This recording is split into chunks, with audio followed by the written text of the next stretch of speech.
یہ خوب سمجھ لیں کہ آج کل جو صحت بنانے کے ٹوٹکے آپ لوگ یوٹیوب پہ دیکھ رہے ہو نا، یہ کھانے سے یہ چیز تیز ہوتی ہے، یہ کھانے سے یہ ہوتا ہے، کچھ بھی نہیں ہوتا اس سے. مرو گے کھا کھا کے، مر جاؤ گے. بم دھماکہ جیسے دھماکہ ہوتا ہے نا، ایسے ایک دن مر کے ہلاک ہو جاؤ گے. کھانا صرف اسی کے لیے ٹھیک ہے جو اپنی انرجی کو یوٹیلائز کر رہا ہو، ورنہ یہ جو کھا رہے ہو نا، یہ گلے پڑ جائے گا دنیا میں بھی آخرت میں بھی. مت کھاؤ یوٹیوب پہ دیکھ دیکھ کے کہ نہار میں اتنے بادام کھانے چاہیے تو اتنا پستہ کھانا چاہیے، اخروٹ کھانے سے دماغ تیز ہوتا ہے، اور فلاں چیز کھانے سے، اور گاجر کا حلوہ سے خون بنتا ہے، اور اخروٹ کے حلوے. جو کھا رہے ہو جتنا، یہ بھی بہت زیادہ ہے.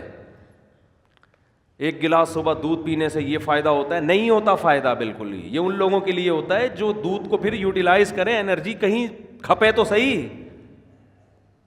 پورا ناشتہ آپ نے کر لیا ڈبل روٹی انڈوں پراٹھوں کے ساتھ، اس کے بعد ایک گلاس دودھ کی جگہ نہیں ہے اس میں. یہ کیلشیم نہیں پیدا کرے گا، یہ بیماریاں پیدا کرے گا. سمجھ میں آ رہی ہے کہ نہیں آ رہی ہے؟ گاجر کا حلوہ خون نہیں بنائے گا، شوگر کا بیمار کرے گا آپ کو. کھویا کھا رہے ہیں، یہ بہت زبردست ہے صحت کے لیے. جتنی خوراک ہم کھا رہے ہیں، میں اگر قسم اٹھا کے بولوں تو جھوٹی قسم نہیں ہوگی، یہ چاہے آپ اس میں زیتون پی لیں، یہ زیتون بھی گلے پڑے گا آپ کے. زیتون کی بھی ایک حد تک ہے نا. سب سے پہلی بات تو یہ کہ آپ کر کیا رہے ہیں. میں ایسے طاقتور لوگوں کو جانتا ہوں، ان کی خوراک اتنی تھوڑی ہے کہ آپ کہو گے یار اس تکلف کی آپ کو ضرورت کیا ہے. ٹھیک ہے.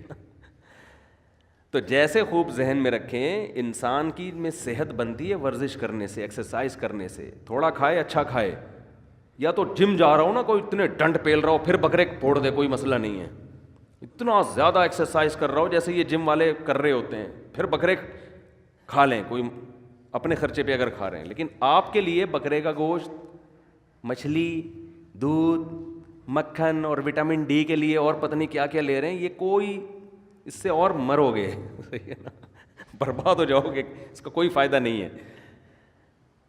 تو یہ جب ہے جب آپ کی انرجی استعمال، ورنہ اتنا کھاؤ بس جتنا چل رہے ہو، جتنی انرجی آپ کی استعمال ہو میں اتنا کافی.